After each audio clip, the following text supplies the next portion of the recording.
So in this video, we will talk about supervised segmentation for classification. Now, as part of application of supervised segmentation, we will introduce decision trees, which are very easy to interpret and understand and have been very popular today for predictive analytics. Later on, we will see how we can expand the idea of decision tree to build um, bagged and boosted trees, including the random forest algorithm.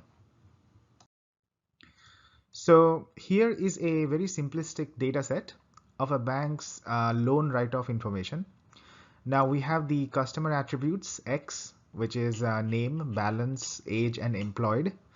We also have the response variable Y, which is yes, no. And this is the label or the class variable. So Y is a class because it's a classification problem. Now recall that if Y was continuous, then it would have been a regression problem. All right. So a particular row is highlighted, and here we call this as an example or an instance, right? And it's also called as the feature vector because a row is a vector of feature values. Okay. So the heart of today's topic is supervised segmentation, right? So what is supervised segmentation? Now there are two words. One is segmentation and the other is supervised.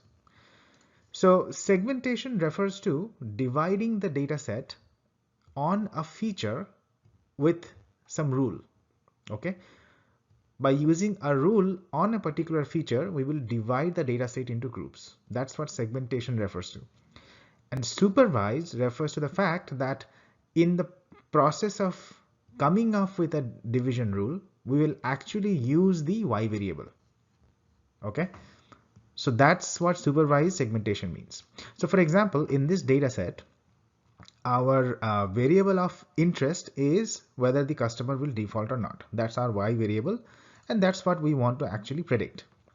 So looking at this write-off information, I can divide the data into two groups such that one group has low probability of default and the other has high probability of default. So for example, we can say that if balance is less than equal to $10,000, then the default probability is 0.5. And if balance is greater than $10,000, then default probability is 0.05. Okay. Now these two are very different segments, as you can tell from the default likelihood. One is 0.5, the other one is 0.05. They are very, very different. So in this process, what I have done is I have used a feature, and that feature is balance. Okay. In supervised segmentation, we use one feature at a time to divide the dataset into multiple groups. So in this one segmentation scheme, I've used this feature balance. I could have chosen age or employed. So that's the feature. We have chosen balance, and the rule is less than equal to 10,000 and greater than 10,000. Okay. How did I come up with that rule? Well, the Y information, okay, the write-off information or the class information will be used to efficiently come up with that rule. We will see how to do that. All right. So I hope these things are clear. One is the feature that based on which we divide the groups, and there is a rule that gets applied to that feature based on which we divide the data set into groups. And how do we devise the rule? By using the Y information. Okay. And yeah, so one more thing, how did we select this feature balance? Why not age, or why not employed? Well, the supervised segmentation algorithm that we will use, for example, decision tree, that actually tells us which features are important or informative. Okay. So balance, in this example, balance is an informative attribute that helps us to create groups which have very different characteristics. All right. So we'll call balance as an informative attribute. Supervised segmentation process helps us identify informative attributes, and then split the dataset into groups which have very distinct characteristics.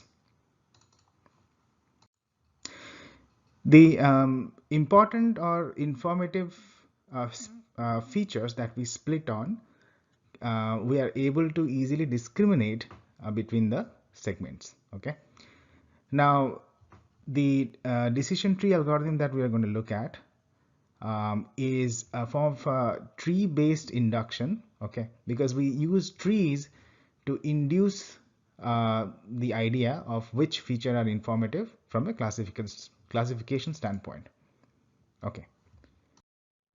One key note here: there is a subtle difference between predictive model versus a descriptive model. All right. In case of predictive model, we want to predict or have the best estimate for an unknown value of the target. In other words, given a set of features X, right, what is the best prediction of Y? And the performance of the predictive model will be based on how accurately it predicts Y compared to the actual value. Okay, so that's predictive analytics. In contrast, in case of a descriptive model, we don't want to predict any unknown target. Rather, we want to study and gain insights on features that constitute a particular class. Okay, so for example, in this default data set, we can isolate the instances which defaulted and study the descriptive statistics of those customers. Okay, what's their average age?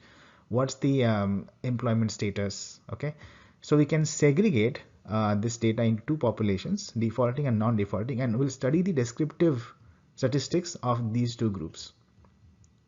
Okay, this is to better understand what constitutes a default behavior. Okay, what's the characteristics of the default population? The task is not given a particular customer, tell me whether he will default or not. That's predictive analytics or predictive model.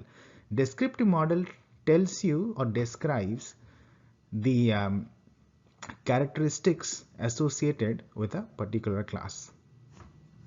Okay, and we do descriptive model to understand the population or the group better, and consequently it might lead to another model which describes why customer defaulted. Okay, so you create the group, create the group for the defaulting versus non-defaulting, study the characteristics of the group, and then based on the study you gain more insights to come up with another model which will describe the path to default. Okay, what are the sequence of events that lead to default, things like that. So that's the basic difference between predictive model versus descriptive model. To summarize, in predictive model we definitely have this kind of a problem where we are given an X, predict Y. Okay, in descriptive model we are just describing the behavior or the characteristics of a particular group by analyzing the features of that group. Before we proceed, there is one more distinction that we have to make. What's the difference between induction versus deduction? All right.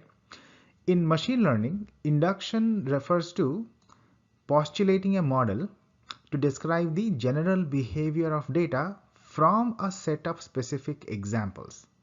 What's the starting point of a machine learning problem? You have a sample with you, and then you postulate a model for the population. So from the sample you derive insights about the population phenomenon. You actually use the sample, which is set up specific examples, and make general statements. Okay, in a way we are inducing a general framework from specific examples. This is called as induction. Okay, and it refers to the part where we select models from the data and assume that the model is generally applicable for the task. Okay, so that's induction. In contrast to induction, deduction means opposite. Deduction means given a set of general rules or even specific rules, you deduce other specific rules. For example, if you choose to use logistic regression to predict if a customer will default or not, that is inductive learning. Okay, because from the specific examples that we have in the data, we are learning a general function, logistic function that we are going to use across. Okay, and that function that we learn is the logit model. Okay, so learning a model from a set of specific examples is an example of induction. This is called as inductive learning. Okay, looking at specific examples, we come up with general statements or general functions that we learn, which we hypothesize that the entire population is abided by that rule. Okay, so that's induction. Now then, so what will be deduction? Deduction would be using this model. Okay, we predict a particular customer will default or not. That's deduction. So going from specifics to general is induction, and going from general to specifics is deduction. Okay, back to the core topic of discussion. So let's say we have a customer default data set. Now we have two categorical features, married and employment status. Married has two levels, yes or no. Employment status also has two levels, business or salaried. And our target variable, which we want to predict, is default, and it's binary, yes or no. Okay. Our training data consists of 8 customers or 8 examples or 8 instances, you can say.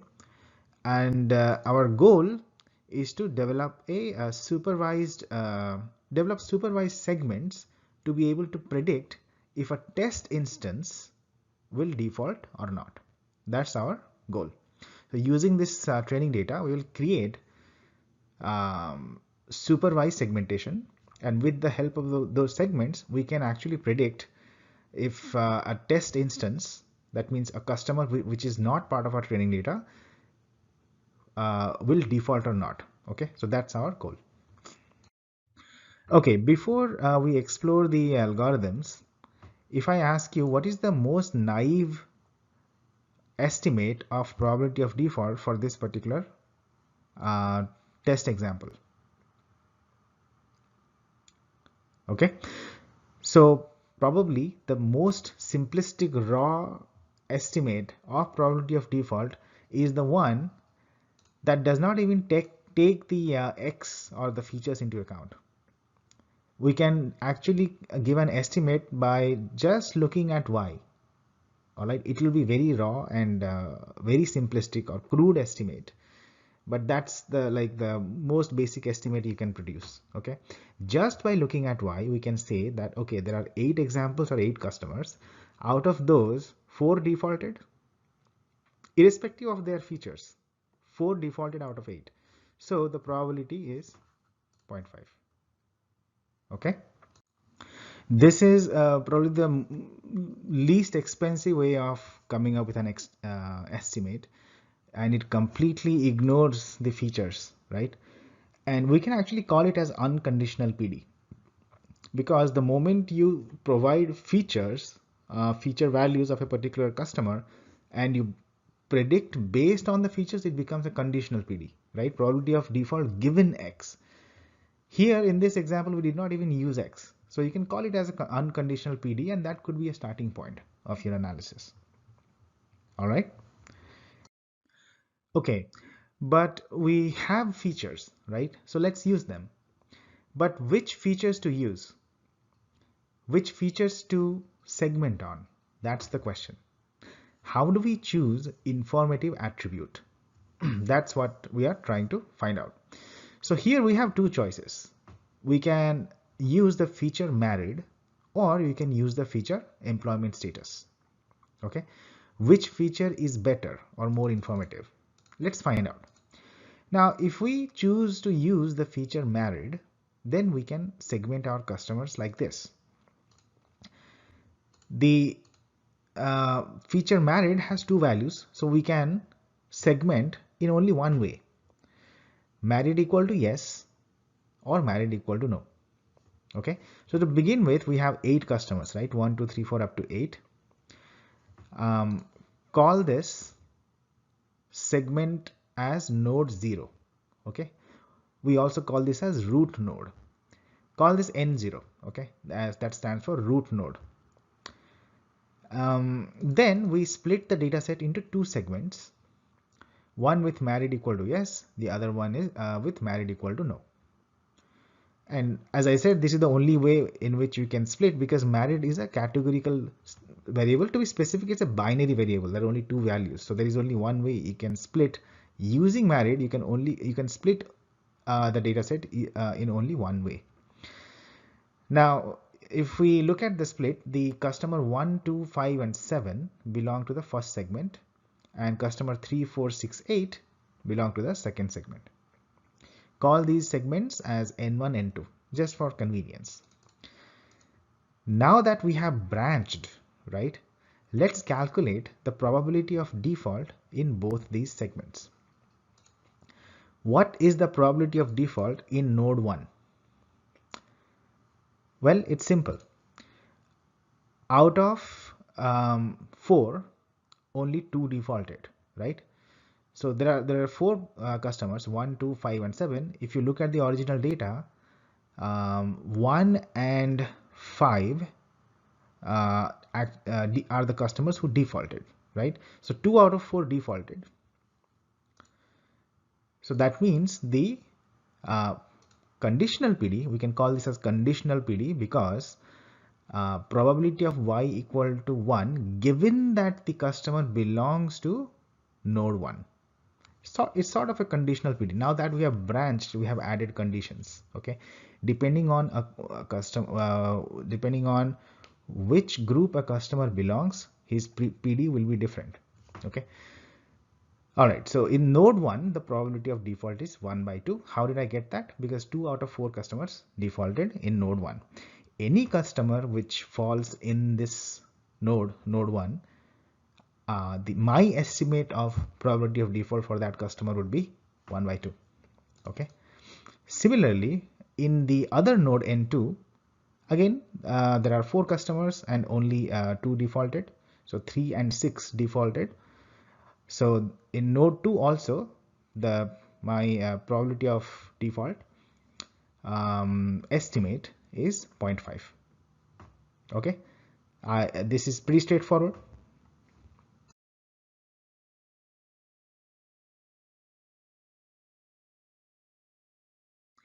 Now let's try to split based on the feature employment status. The steps are exactly similar. So here, feel free to pause and work it out. Okay.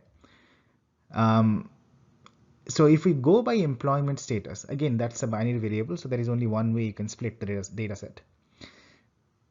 If we look at N1, the probability of default is actually 1, because in node 1, all the customers have defaulted. So it's 4 out of 4. Going by frequentist approach or by proportions, it's 4 by 4, that's 1. Okay. Similarly, if you look at node 2, none of the customers defaulted. So my probability of default, if given that customer belongs to node 2, is 0. Okay. Now this is a toy data set, which is just for illustration of the key ideas. So don't get alarmed with the extreme probability values 0 and 1. In practice, we will not have this kind of scenario. Okay, let's compare the 2 splitting schemes. Okay, in the first example, we split on the feature married, and in the second example, we split on the feature employment status. Now let's compare these 2 splitting schemes. So which splitting scheme do you think worked better? In other words, which attribute you think was more informative? The answer is employment status. Now, without any feature, the blunt prediction was half and half, right? That's what we started with, right? So when we came up with our naive prediction, it was that probability of default is half, and that did not involve any feature at all. Okay, now when we are trying to use features, what we want is the probabilities to be skewed away from half and half. In other words, we want segments which are pure or homogeneous. What does that mean? It means that we want segments which are either heavy on defaults or heavy on non-defaults. What we don't want is a uniform mix of defaults and no defaults, which is exactly what we had in node 0. That was a completely impure set. When you are when a customer is in a set which is completely impure, it means there is, let's say, 50% representation from one class and 50% representation from the other class. Then the customer in that group is having an identity crisis. Where does it belong? Okay, in a group where there is uniform representation from both classes, my prediction will be inaccurate. Okay, if I get a purer subset, for example, think that there is a group where 90 out of 100 people have defaulted. Any customer who belongs to that group, I can say the probability of default is 90%. Okay, so that's why I always strive for purer and purer subsets which are homogeneous, subsets which are purer in one particular direction. What does that mean? That means I want subsets which have an overwhelming representation of one particular class. Okay, other classes should be minority in that group. Only then I can be confident in my prediction. Okay, so in this example, what happened? In this example, when we split on married, it did not make the segments purer. Initially, I had a 50-50 representation. My probability of default was 1/2. After splitting on married, I ended up with two subsets, but the PDs did not improve. I still have a uniform mix in both these subsets. Okay, so splitting on married really did not improve my prediction. It did not add any value. That means married is a non-informative attribute. Okay, but in the other scheme, when we split on employment status, we got two completely pure segments. Okay, we got node 1, which is essentially the defaulting segment, and node 2, which is the non-defaulting segment. Any customer who belongs to either of the groups, you can clearly tell what kind of a customer he is.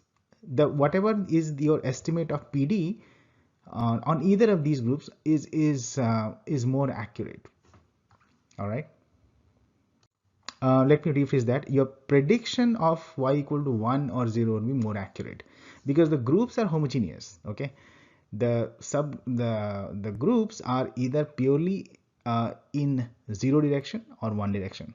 So depending on that, your prediction will improve. Prediction of y. Okay.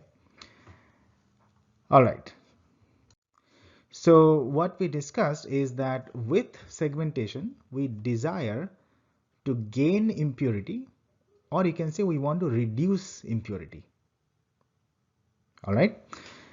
Now you can guess that obviously to create efficient branching and to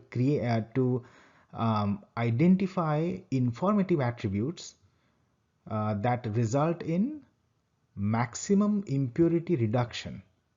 Okay, first we need to define impurity and measure impurity mathematically.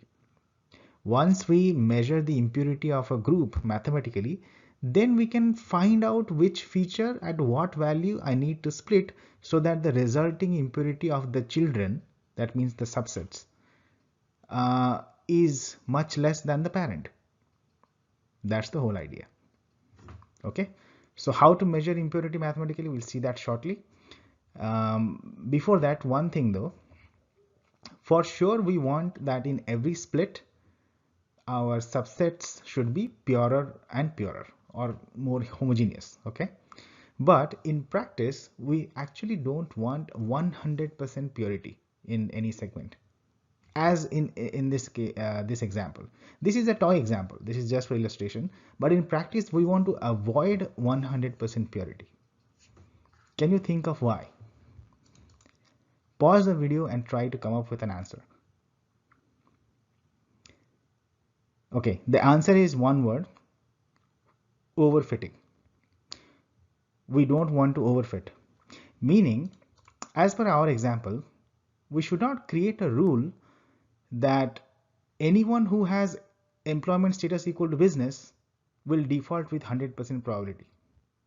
That is what the second example tells us, right? So if you see here, whoever has employment status as business, we are saying you will default with 100% probability. So when you have purer, I mean completely pure subsets or subsets which have 100% purity, your probability figures will go to 1 or 0 depending on what we are trying to say, and that practically makes no sense. Okay, so we do want to retain some level of impurity just to avoid overfitting. Okay, so we'll see that later. All right, now before we come up with an algorithm and a measure of impurity, we want to understand the various challenges that we have. So first of all, some of the features could be binary, but some could have multiple attributes.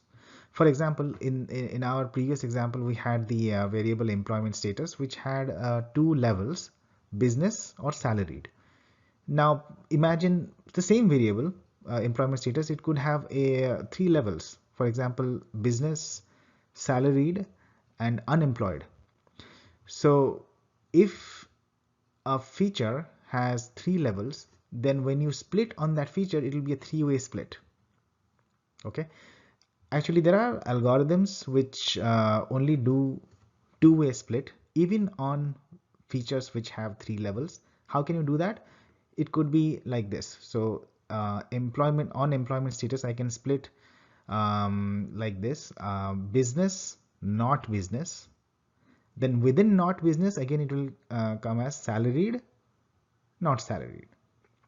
So there are ways to only ensure that I have two-way split, but you can do multiple splits. I mean, if there are more than two levels, we can exhaust that particular feature in that splitting that we can do. But the challenge here is, there is a feature which is binary, so we'll do a two-way split, and there is another feature which has three levels, so we'll do a three-way split. Now how do we actually compare which split is better? Okay, in case of if we are comparing two features, which feature to split on, or which is the more informative feature, but the challenge is with one feature you get two subsets, with the other feature we get three subsets. So whatever maths we come up with should address this particular challenge. All right, now another challenge could be that a feature splits into two subsets. One subset is pure and the other is not pure. Okay, so in that case, how do you measure the quality of the split? That is one challenge. A third challenge could be, so let's say it's a peculiar case, but it happens. So imagine a situation where we split on a feature, and what it did is, in one subset it only put one instance. Okay, so imagine there are, let's say in a group there are 10 examples. When I split it into two groups, it created in the first group there is only one instance, and in the other group there are 9 instances. That's how it split. So if there is a single data in a subset, it will be pure by definition, because there is only one class there. Okay, if a subset has exactly one instance, it is pure by definition. There is no impurity. But would you prefer such a kind of a split, where it only puts one customer into a group and retains everything else in the other group?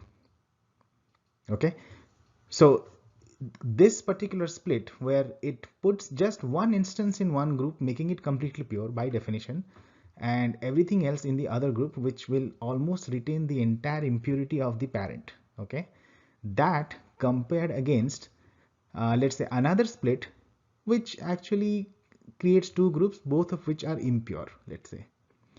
Then which split is better? How do we compare them? All right. A fourth challenge is, it's a natural one. Till now we have seen categorical features. That is easy to split. We only have fixed levels and we can only split on those levels. What if we have continuous features like age or income? Right? Age or income can take any value. So how do we split on continuous variables? Do we take all possible values? That's obviously not practical, right? It's continuous. We cannot split on every single value. So how do we deal with continuous values when it comes to splitting? So at this point, we know that we want some formula to measure the purity or impurity for that matter. Now in thermodynamics, we have a concept called as entropy, which is a measure of disorderness. Okay. In information theory, we also define entropy as measure of uncertainty in variables outcomes. Okay. Mathematically, entropy is defined as h of x, capital X is the random variable. H of x, entropy, is equal to sum of minus pi log pi.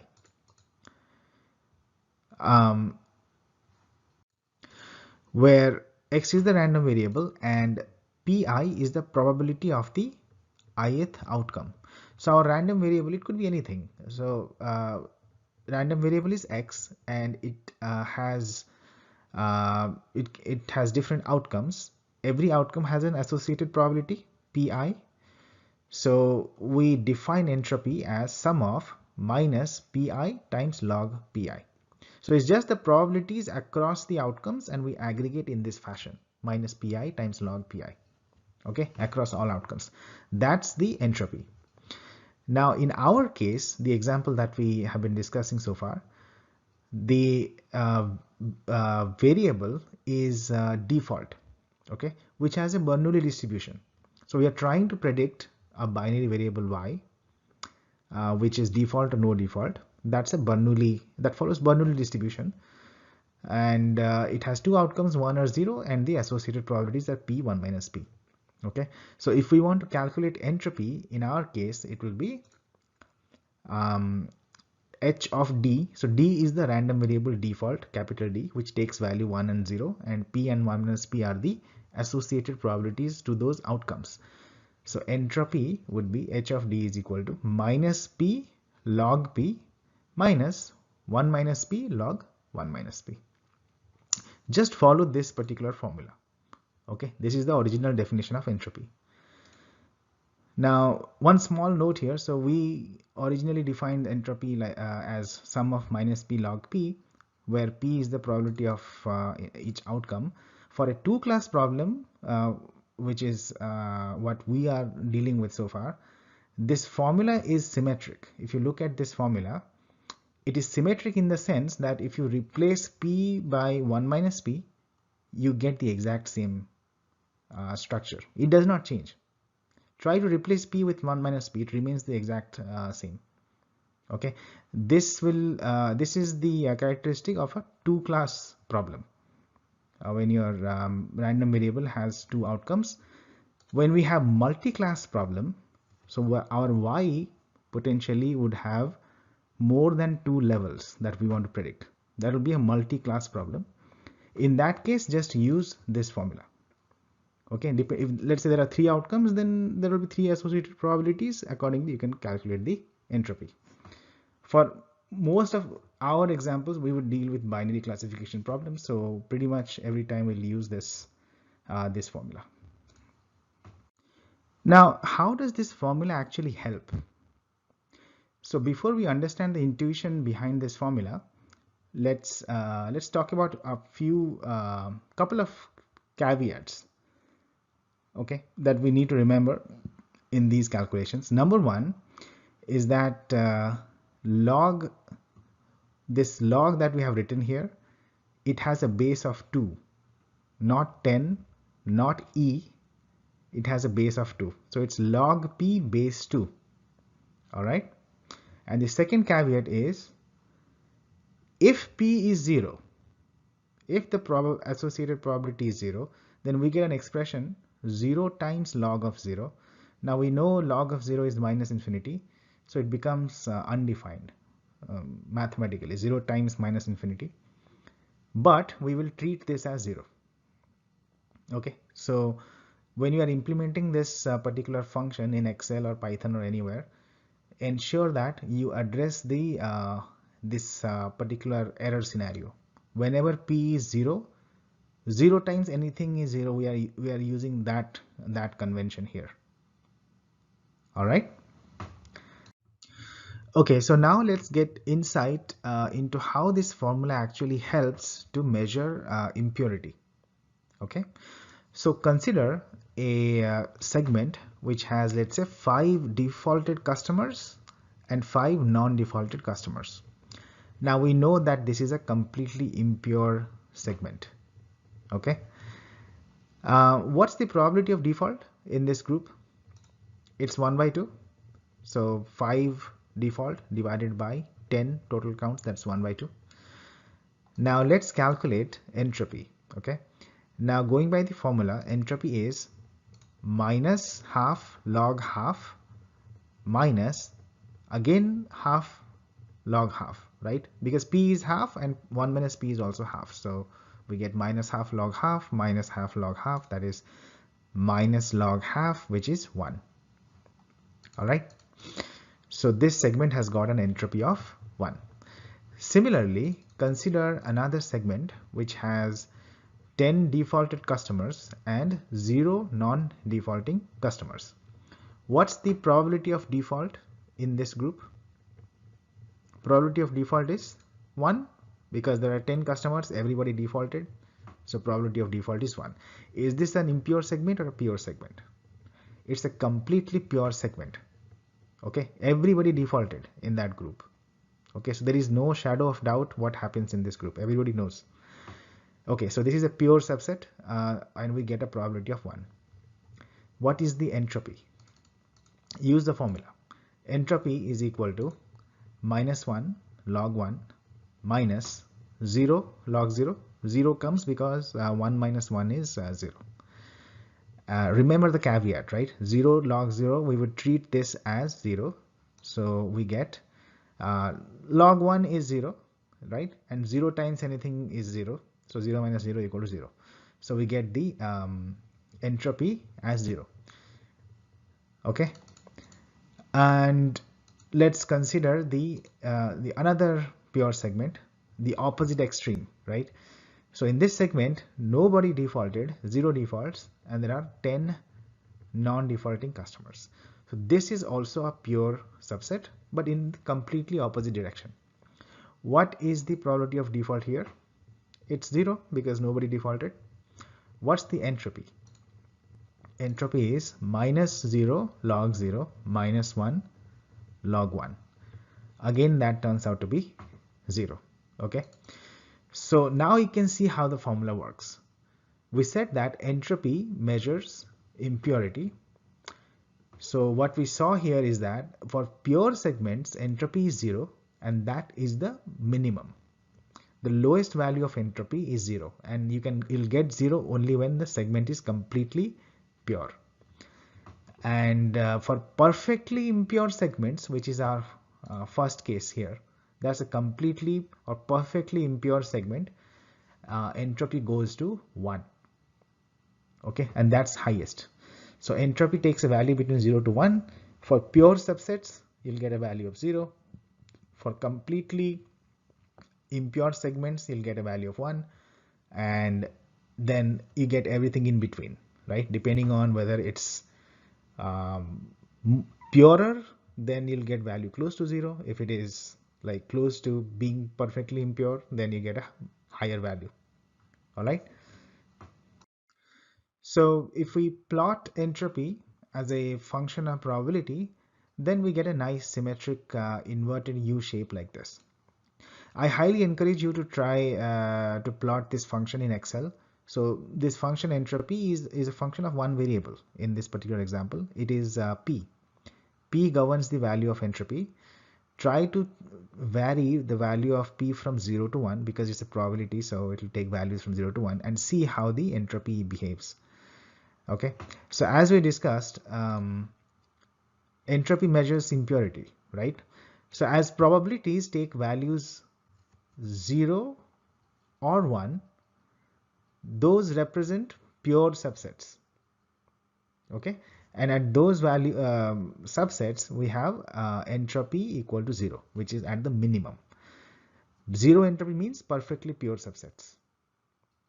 Okay, and exactly at the middle, when probability is half, then we have a completely uniform mix of both classes, and that corresponds to a perfectly impure segment, and entropy is highest at 1. And in between we get all possible values between 0 to 1. Okay, so in this example you can see there are various examples that I've given for different subsets with different kinds of compositions. So there are two classes. One is denoted as plus, the other class is denoted as minus, and based on the composition of plus and minus in each group, you have P plus. P plus means probability of being plus in that particular group. So for example, in this case, P plus is 2 by 10 because there are 2 plus out of 10 examples. So as and when the subsets become purer, see, this is a pure subset, all minus, this is another pure subset, all plus. In either of these subsets, because they are both pure, the entropy is minimum at 0, and this is a perfectly impure subset, so we have entropy equal to 1. Now let's do a sample calculation for an intermediate value. So let's say calculate entropy at P equal to 0.7. So we use this formula, minus 0.7 log 0.7 minus 1 minus 0.7 will be 0.3, so minus 0.3 log 0.3, that comes out as 0.88. Now this 0.88 is close to 1, right? Remember, 1 means completely impure. So 0.88 is close to 1. The reason is probability is 0.7. 0.7 means it is close to 0.5. And 0.5 means, P equal to 0.5 means it's a completely impure segment. So that's why we get a high value of entropy, meaning it has high impurity. All right. Okay. Now that we have a mathematical model of impurity, which is entropy, how can we actually use this to split on the most informative attribute? So let's say that we have a parent set which has n instances, and we are contemplating on splitting on a particular feature. We haven't split it yet. We are trying to decide which feature to split on. Okay. If we split on a feature, it will result in, let's say, 2 subsets. Okay, we have parent which has n instances, then we'll get 2 children, child 1 and child 2, which will have, let's say, n1 and n2 instances respectively. Okay. Now, obviously n1 plus n2 is equal to n. How do we actually use the entropy measure to evaluate the quality of this split?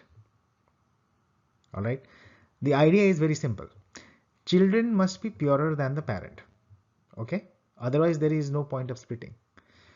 Now, with this split, we expect that the combined entropy of the children sets to be lower than the parent. And in other words, we are actually looking for the reduction in entropy. Okay. Parent had some entropy, so we can calculate entropy given a subset. If we have the composition data of the class representation, then using the entropy formula, we can calculate the entropy of a particular group. We can calculate the entropy of the parent. We can calculate the entropy of the children. how much purer are children compared to the parent. That will determine the quality of the split. So to measure that, we need to find out the reduction in entropy. Okay, this reduction in entropy has a name. It's called as information gain, and this name is very natural if you ask me, because what we want to do is get more and more purer subsets. Okay, when we are in an impure subset, we are actually not informed about the class of a particular example. But once we land in a purer subset, we have much more information about the nature or the characteristic of a particular instance in that class, right? So with the help of splitting, when we are reducing entropy, we are reducing impurity, and the subsets are becoming more and more purer.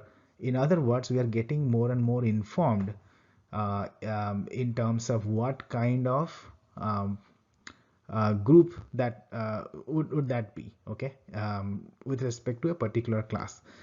So we are getting information. So this is called as information gain. And information gain tells us how much information we have gained about the target variable that we are trying to predict with this particular split. Okay, but we need to do one adjustment to this particular formula to make it correct. So when we say combined entropy of the children, it is not the blunt summation of individual entropies of each child. No. We also need to account for how many instances goes to a child subset, right? It's obvious. For example, consider this. So let's say we had 50-50 default and non-default to start with, and then on a given feature, we're not worried about what feature it is, but after we split, it created two children subsets. In one of the subsets, there is only one instance, one default, okay, and in the other group, it pretty much kept everything else. So except one, everything else got dumped into the other subset. Now, do you qualify this as a good split? It's not, right? First of all, we should not have one instance in any particular subset. That leads to overfitting. Okay, if I create a branch like this and there is only one default, what is the probability of default in this subset? It's 100%. So any customer who falls in this group has a 100% chance of defaulting. That's not practical at all. And if I measure the quality of the split by simply adding the entropy of this plus this as the total combined entropy of the children, then that is not accurate, because although this is pure, there is only one instance. This is a pure subset, but there aren't many people for me to be confident about the characteristics of this particular segment. Okay, this is a big segment. There are a lot of people in this group. So the representation from a total instances perspective is high, but it is impure. Okay, so that's the problem with this group. So what I'm trying to say is, when we're trying to find the total combined entropy of the children, do not do a pure sum. What's the alternate? We have to do a weighted sum. Weighted sum would be the right way to go about it, because it's not enough to say, okay, this is pure, that is impure. It also matters how many are pure in that group. Okay, so that also matters. So when I am trying to find out information gain or reduction in entropy, the formula that I will use is this. So entropy information gain Ig is equal to entropy of the parent minus, it will be the combined entropy of the children, but we have to take a weighted sum. So entropy of child 1 weighted by the weight of child 1, so that's just n1 divided by n1 plus n2, and then entropy of child 2 times the weight. Weight would be n2 by n1 plus n2. So always remember this when you're trying to find combined entropy. You have to take the weighted sum, because it is not enough to just say that this group is pure, this group is impure. It matters how many instances are there, because if there are a lot of instances in a particular, if there is a split which is pure and there is a huge population in that group, then that gives you a lot of information. Okay, this group must be this kind of people live in that particular group. Okay, it tells you a lot about the characteristics of the people who are part of that group, if there is an overwhelming population in that. But if there is just one or two instances, then it's really not. The sample is too small for us to be confident with our prediction. Okay, so whenever we take measure information gain, it has to be parent minus weighted sum of entropies of the children. Okay, and we want to do a split that maximizes information gain, or maximizes the reduction in entropy or impurity. Okay, let's take an example and go through the calculations. So let's say there are 30 instances in the parent node. Okay, and there are two classes.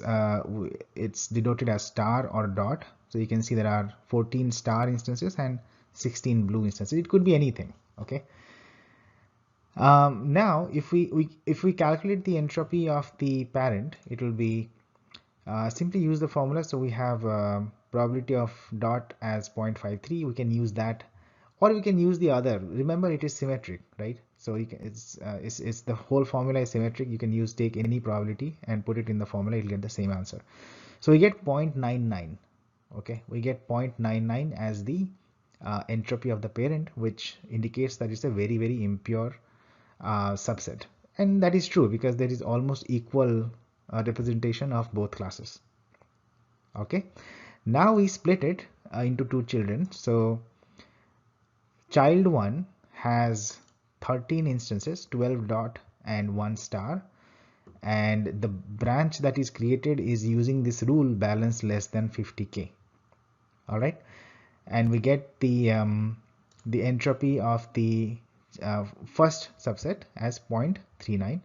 Similarly, on the other side, we have we get 17 instances on this particular subset, 13 stars and 4 dots, and the entropy is given as 0.79. How do we calculate the quality of the split, or the reduction in impurity or information gain? How do we calculate that?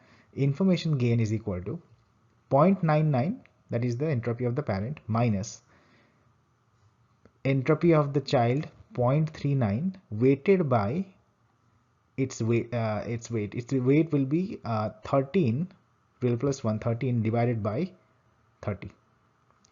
Similarly, for child 2, the weight will be 17 by 30 and multiplied by the its entropy. Okay, so that gives us 0.37. 0.37 is the information gain or reduction in entropy if we decide to split balance at 50k. All right, this is the quality of this particular split. Right now we are contemplating. There are many features available, and per feature there are also many values. So if it is a categorical variable, then obviously we can only split on the fixed levels that are there. But if it is a continuous variable like balance, we can split it at many different points. We can split it at 50k, we can split it at 20k. So that also becomes part of the algorithm. The algorithm tries to find the feature and the value at which it will split, so that the reduction in entropy is maximum, or the information gain is maximum. All right.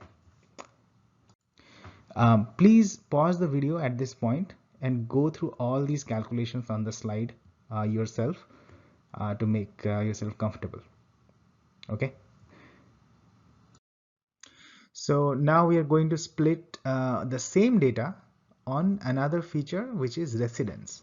Okay. So we got the same parent, 30 instances. This is the distribution. But now we are splitting on another feature called residence, which is obviously a categorical feature. There are three levels: own, rent, or other. We are doing a three-way split here, and we can calculate the reduction in entropy in this case as well. It's the same thing. You just use weighted sum while calculating the combined entropy of the children. So we know the entropy of the parent is 0.99, and I want you to calculate the entropy of the three subset that we created. Okay, 0.54, 0.97, and 0.98, and then the reduction in entropy or the information gain would be 0.13 from this particular split. Please try this out to get familiar with all the calculations. Okay, now question is, which split is better? So we split on balance, and now we split on residence. When we split on balance, we got the information gain as 0.37. Now we are getting information gain as 0.13. Remember, information gain is reduction in entropy. Entropy is impurity. So more the reduction, better the split. All right, more the information gain, better the split. So reduction in entropy or impurity was higher when we split on balance. It was 0.37 there. So that means this, if you put it in a decision tree algorithm, it will at this particular stage, it will choose to split on balance, not residence. Okay. And also note that in splitting residence, the category category own has reduced the entropy significantly. Okay, it's now 0.54. Initially it was 0.99, the entropy of the parent. The entropy of this particular child is pretty good. You can see there is only one star and a lot of dots. So this group primarily is dot. Okay, so it's almost pure. But if you look at the two other children, they retain the impurity of the parent almost. It's 0.97 for this child, 0.98 for this child. So they pretty much retain all of the impurity of the parent. So we understood that information gain is the silver bullet to all the four different challenges that we discussed regarding supervised segmentation, right? It's the one mathematical measure that we found which takes care of all these different challenges that we had. Now with this help of information gain only, we can get the optimal split, right? So that's pretty cool. Now, can we use supervised segmentation for a regression problem? Is that possible? That means now our y is a continuous variable. Answer is yes, we can. Only thing is that we cannot use information gain, right? So how can we tweak that formula to make it suitable for regression? See, information gain was information gain measured reduction in entropy or reduction in impurity, correct? What's the measure of impurity for a continuous variable? Answer is variance. So if we split the node on a feature that gives the maximum reduction in variance of y, then we can make that as part of a regression algorithm. Okay, this will result in children having low variance, right, or children having more homogeneous y compared to the parent. What is variance? Variance means how much y is varying around the mean. Okay, if y is constant, then in a particular group, if y is, let's say y is constant, y equal to 5, anybody who falls in that group, I can predict y equal to 5. If there is a whole lot of variance in that group, then I cannot really predict y. Okay, so in the parent, there could be all possible y's. That's my original problem, regression problem. There are a bunch of x's and there is y. In the parent data or the original data, there will be all kinds of y's. So blindly, if I want to predict y, if I take average y of everything and give the prediction, that will be a blunt prediction. But I can do better. With the help of features, I will start splitting and creating more homogeneous groups. Homogeneous groups in this case would mean the y of various examples in a particular group will be close to each other. So let's say we get a group where the y's are 5.1, 4.9, 5.01, 5.2. That means anybody who falls in that group, I can say your prediction of y is 5. That's the whole idea. Now, how do I ensure that I create groups where y is not varying so much? By reducing variance, right? So for continuous problems or regression problem, I can replace information gain with variance. Variance becomes my measure of impurity. Okay, everything else remains the same. So note that here in this case, I'll take the variance of the parent, then combined variance of the children, and I will find the reduction in variance. And the formula that I will use, I obviously have to ensure that when I'm taking the combined variance of the children, it has to be a weighted sum. Okay, do not blindly add the variances as is. We have to take the weighted sum. That's all. So we talked extensively on how a single split will be performed, right? Once we do a split, we can treat the children as the new parent and split the children using the exact same procedure and get grandchildren, right? With every successive split, we will be reducing entropy further and further and getting purer and purer subsets. In this process, we will end up building a tree, which is called as a decision tree. All right. So let's familiarize with some tree nomenclature with the help of an example. So let's say our original data set had 50 default and 50 no default cases. This is the root node. Okay. Then with the help of information gain, we decided to split on the feature balance. Balance is a continuous feature. We can split at any value we want, right? Let's say the optimizer figured out that if we split at 40K, then we get the maximum information gain. Okay, so that's our first split. Now we got two branches, one with my balance less than 40K and another as greater than equal to 40K. So these are called branches of the tree. And we got two children nodes. These are called as decision nodes. Okay, and we continue the process. Just treat every child as the new parent and continue the same infrastructure to get purer and purer subsets. Okay, and you can, if it is a continuous feature, it can be split again and again. Okay, but if it's a categorical feature, then you can potentially exhaust all the levels and you cannot split on the same feature again.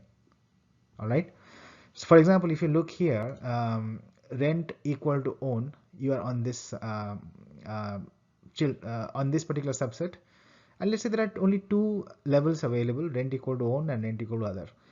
Once you are in this subset, any other subset that you create out of this, everybody has rent own.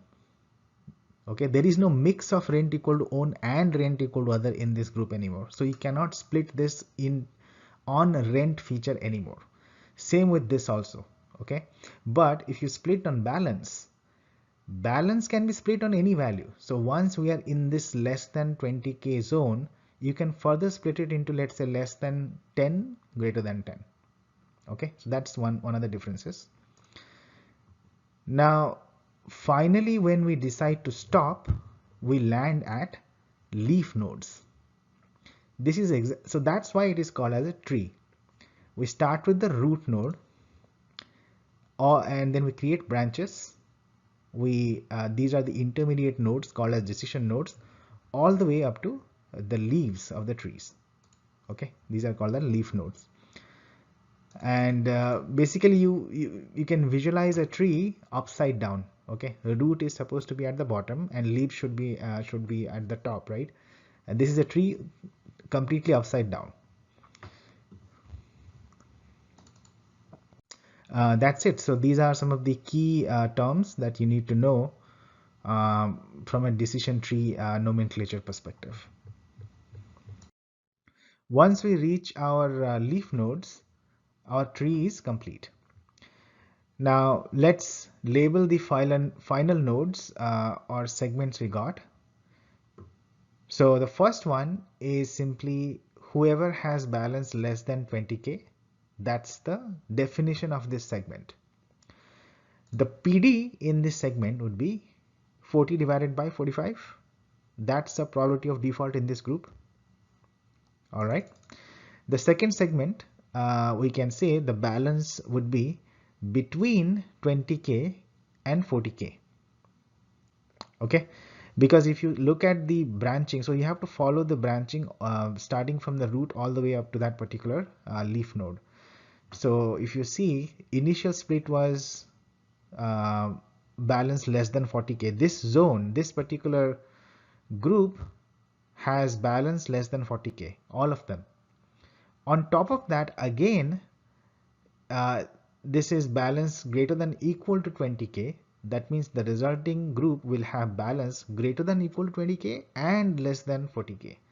So it's between 20K to 40K. Okay, that's the definition of this group. And the PD of this segment is 5 divided by 25. Similarly, the third segment is balance greater than 40K and rent equal to own. Okay, and the PD of this segment is 2 by 22. And the final segment has a definition of balance is greater than equal to 40K and rent is equal to other, and this node has a PD of 3 by 8. Now, how to predict the probability of default of a new customer? It's easy peasy, right? Find out which segment the customer belongs to based on his balance and rent status. Any customer would be part of one of these four groups. Okay, so based on whichever group he belongs, that person will inherit the PD associated with that particular group. Okay, so if a person falls here, then the probability of default of that person would be 5 by 25. Decision tree is in credit risk industry. Decision tree is the most popular algorithm still in use for mostly for retail pool segmentation purpose. Okay, so we use logistic regression, that is also massively popular, and the next in line is decision tree. Both are very popular in credit risk industry. How to carry out regression using decision tree? So we briefly spoke about it, right? So let's say instead of PD, we want to predict the FICO score, which is continuous. FICO score is a continuous variable. It can take any value. I mean, decimal values are not allowed, but it has a whole range of values, right? So only two things are different. The splitting scheme depends on the largest reduction of variance, right? So that's what we already talked about. And so what we need to do is y is continuous, so we will keep a track of the average y and the variance of y in every node. Okay, when we split, we want to calculate for every node we'll do this. For every node we'll calculate the average y in that group and the variance of y. When we do a split, we can calculate the average y of the groups and the individual variances of the two groups. Now, how would we know at what point to split? Well, the combined variance of the children should be as low as possible, right? So we'll seek for that particular split that results in maximum reduction of variance. Okay, so once we identify the split that reduces the combined variance, we will go ahead with that split and we'll record the average y of that particular node. I'll tell you why we use average y. And then we'll keep doing that, right? We'll keep continuing until we reach the leaf nodes. Okay. So the first thing that we did differently is instead of information gain, obviously we cannot use that here. We are using variance to reduce impurity. Okay. Once we reach the leaf nodes, my final prediction of y is the average y of that group. Straightforward, right? So when we reach the leaf node, for example, here in this case, the prediction of FICO score in this group would be the average of FICO scores of all customers part of this group.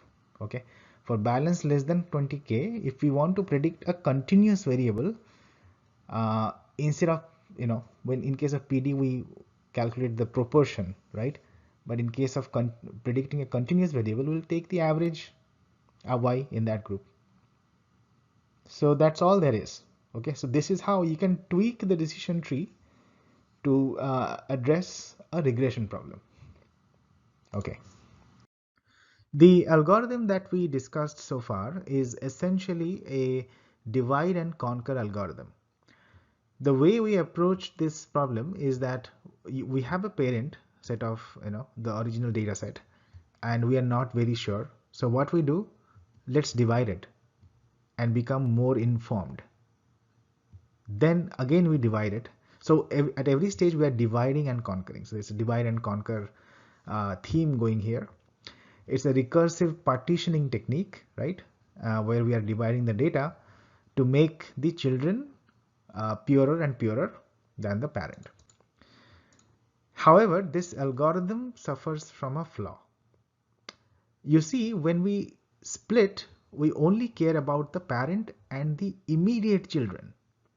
We don't care about the grandchildren at that point, right? So what we are relying on is actually a greedy algorithm. It only cares about the current split, not the future splits, right? It's greedy because it only cares about the immediate benefits or immediate future, short-term future.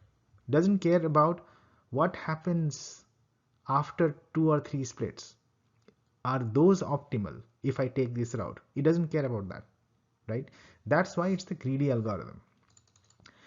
Now, greedy algorithm may not result in a globally optimal tree. Okay. So is there a way to build a tree that is globally optimal? Nobody knows. We don't know. In practice, we still use this greedy algorithm. Okay. So in the past, we have explored several classification algorithms, right? Logistic regression, support vector machines, linear discriminant analysis. In all of those, there was a common theme going on. The common theme was we used to derive a mathematical function that would serve as the decision boundary, right?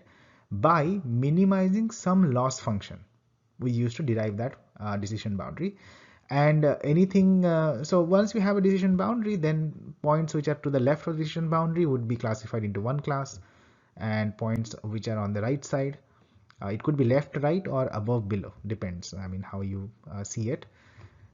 So that was the main theme, right? In all these algorithms previously, we always had a mathematical function to serve as the decision boundary. Okay. Now, when the data looks more or less separable like this, we use these standard classifiers such as logistic regression or SVM, LDA, which are basically functions of the features. A mathematical function of the features could be linear, could be non-linear, right? Accordingly, you get a linear decision boundary or non-linear decision boundary, and then that helps us to classify different points into different classes. And decision boundary is a mathematical function. But what if the data looks something like this, right? A single boundary in form of a mathematical function will not work. Okay, there are data points which are in form of clusters. They belong to discrete zones, if you will. Okay, so we need to break this space into zones by horizontal and vertical lines. All right, this is exactly what decision tree does. Decision tree does not use any mathematical functions. It simply divides and conquers, right? So if you look at decision tree algorithm, at every step we are creating branches by branches on based on a particular feature. Okay, by splitting on a particular feature. When you split on a given feature, it's one feature at a time. We are not combining features. When we do a split, we are not doing balance plus age. That is not happening here, right? It's always one feature and a given value. When you use that particular splitting scheme, essentially you are creating horizontal vertical decision boundaries. Okay, because you're not combining features. It will be parallel to a particular, or perpendicular to a particular feature, x1 or x2. So you can see in this example, right? So this is what the decision tree does. There is no mathematical function. It simply divides the zone using horizontal vertical lines with one single feature at a time. Okay. For in this example, if you see, there are three leaf nodes, 1, 2, 3. Node 1 is this is node 1. This is x1 less than equal to 10 zone, right? So we split the parent by this x1 less than equal to 10 and x1 greater than 10. That resulted in, so let's say we stopped splitting after this. So this is a leaf node. Now this leaf node 1 is characterized by this zone x1 less than equal to 10. So if I show you the plot, 1 belongs here, x1 less than equal to 10. So it created a vertical boundary at x1 equal to 10, and the left side of this is zone 1. That's what decision tree did. Okay, so this is to give you a visual understanding of what the tree is doing in terms of creating decision boundaries. All right, similarly, if you look at x2, it's the zone where the number 2 group, right? x1 must be greater than 10, x2 must be less than equal to 12. So this group, x1 must be greater than 10, and x2 must be less than 12. Again, this one is zone 3. All right, so there are two key differences that you have to remember. So this is in contrast to the other algorithms, what it is actually doing. Number one, there is no mathematical function in terms of combining features in an intelligent way to learn some kind of function. That is not happening. Okay, in all other algorithms you will see a blend, features coming together in linear or non-linear fashion, and through a mathematical function which essentially becomes the decision boundary, I am able to classify different instances. Here there is no mathematical function like that. Okay, and the other salient feature of decision tree is the decision boundaries are horizontal and vertical. In two-dimensional plot it looks horizontal vertical. In higher dimension it will be just parallel to different features or planes. Okay, there will be no angles, like other than 0, 180 degree. You can think in those terms, right? So that's the other feature of decision tree. What will happen if we keep splitting? Well, eventually when we keep splitting, we'll end up with exactly one instance in each of the leaf nodes, right? If we do that, it's called as a full tree. So basically tree is grown to the fullest extent. Now, do we really want a full tree in practice? Answer is no. We talked about this multiple times. Why? Because we want to avoid overfitting, right? We want to retain some impurity in the leaf nodes to generalize things, right? Um, so that's what we discussed before. So we need to stop splitting in between somewhere, and the criteria to stop could be enforced in variety of ways. Okay, so these are called as stopping criteria. So here are some examples. We can stop at maximum depth. So let's say we split. So depth basically means the distance from the parent to the lowest layer wherever you are. Okay, so for example, if you look at the first split, if we want to stop after first split, then we are basically stopping at depth equal to 1.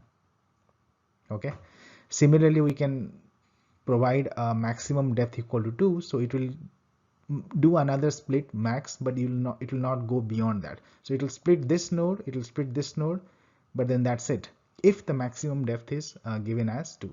So we can control the growth of a full tree by enforcing some of these stopping criteria. One is maximum depth, the another one is minimum sample split.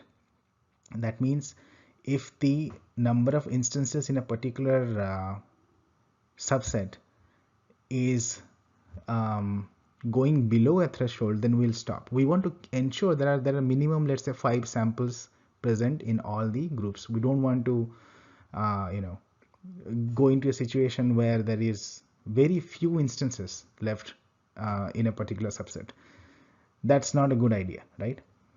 So we want to ensure there is some sizable population left in each of the leaf nodes. So minimum sample split. We can also specify minimum impurity decrease. So in every split, what we are trying to do, we are trying to reduce impurity, right? If the reduction in impurity is minimal, so let's say from 0.5, right? The reduction, so if you take the difference in impurity, let's say it's 0.0001, it's not really worth it, right?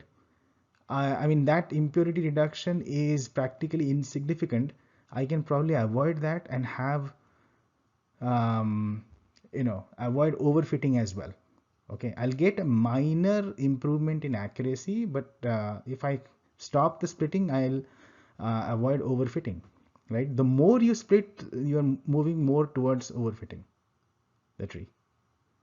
Okay, so there are many different hyperparameters that we can use to enforce early stopping, basically. Okay, so we will see an end-to-end implementation in Python, both for classification use case as well as regression use case. Then I'll walk you through the entire set of hyperparameters available in scikit-learn that we can control or play with to design the tree that we want. Okay, yeah, so these are called as stopping criteria. Now there is another way to avoid a full-grown tree. The idea is to first grow the tree fully, okay, and then remove the sections of the trees to avoid overfitting. Okay, so it's like first grow the tree to the full and then chop sections of it. All right, this approach is called as pruning, and it achieves the same result, right? The underlying goal is to avoid overfitting, but it's little complicated, but we will cover this in the later section. Okay, so continuing with the idea of stopping criteria, which is primarily used to avoid overfitting, we sometimes used a smoothed version of probability estimate. It's called as Laplace correction. So let's consider a node with n defaulted customers and m non-defaulted customers, right? The PD of the segment as per frequency based approach is simply n divided by n plus m. Now this formula gives us a very skewed estimate, right, when the number of instances are small, and we know that. It's very simple. So let's say there is a coin toss experiment and you toss the coin 2 times. Both times it came as head.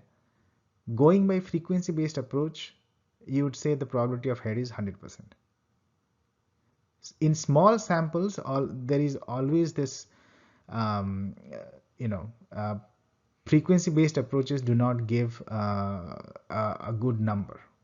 All right, so to avoid that, we instead use a smoothed version of this raw frequency based estimate called as Laplace correction. And the correction is very simple actually. It just dilutes the effect of skewed probabilities, which is a consequence of small samples. How does it do that? This is the modified version of the probability. It's n plus 1 divided by n plus m plus 2.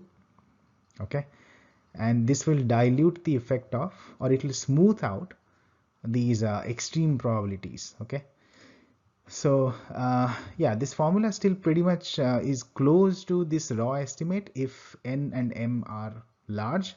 Only if there is a small sample problem, then the smoothed version or the adjusted PD using Laplace correction gives us a better, a more usable practical estimate. Okay, so we'll see an example. For example, consider this segment. So here there are ample number of class representations from both sides. There are 20 defaults and 10 non-defaults. The probability of default using frequency based approach would be 20 divided by 30, and if we use Laplace correction, it will be 21 divided by 32, which is pretty close to 20 by 30. There is not any radical difference between these two estimates. But now consider a small sample, something like this. So there is one defaulting instance in the entire group. There is no default. So going by the frequency based approach, it will be PD equal to 1, right?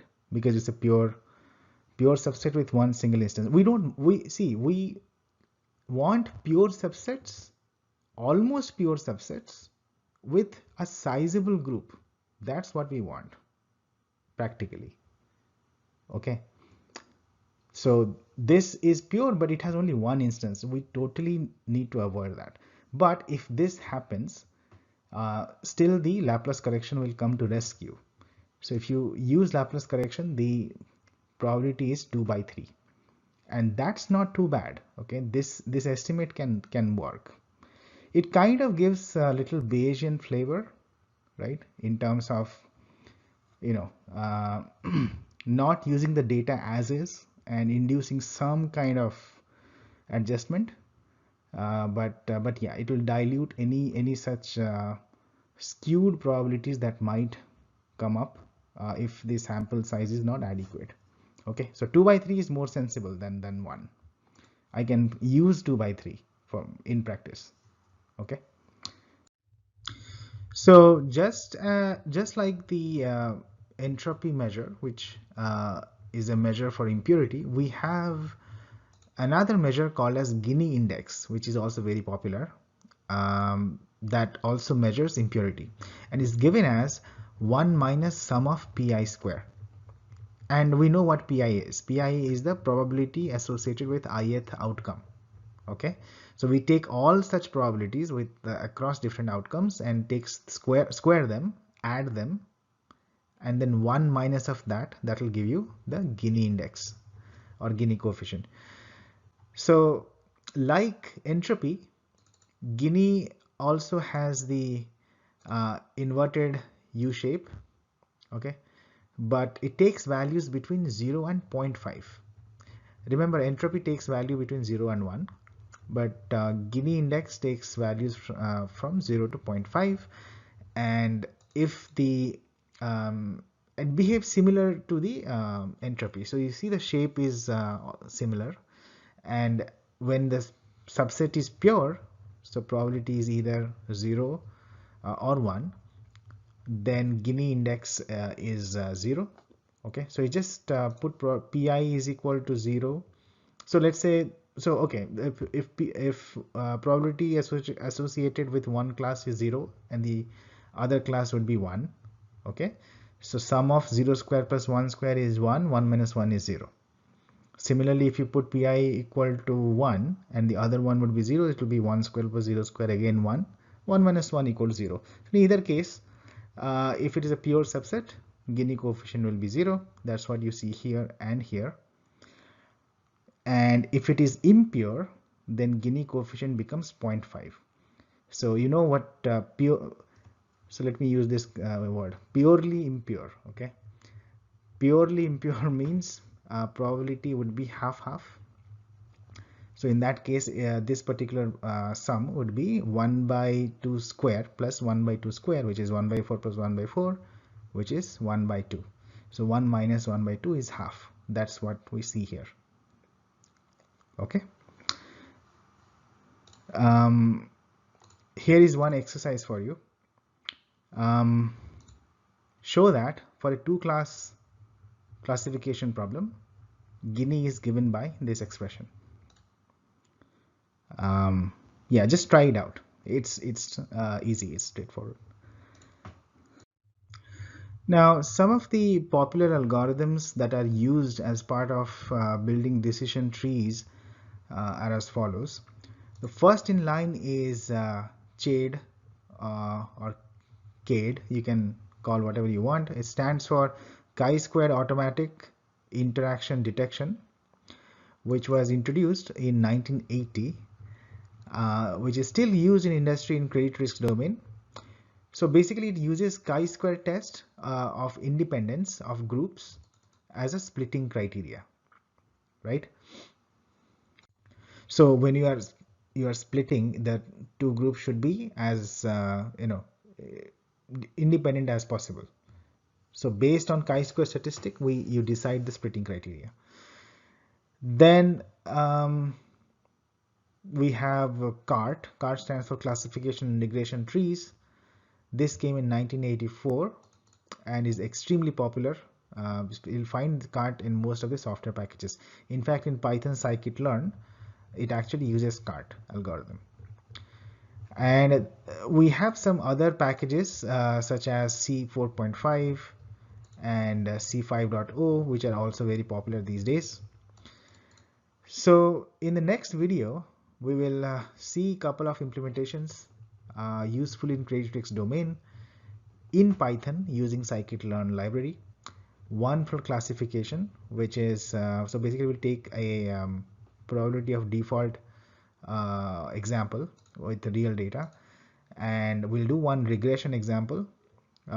So in credit risk domain, probably one of the candidates for regression is LGD. So using decision tree, we will implement a regression algorithm to find out LGD. And here is the scikit-learn documentation. So I would recommend that you go through this documentation to learn more about the implementation details.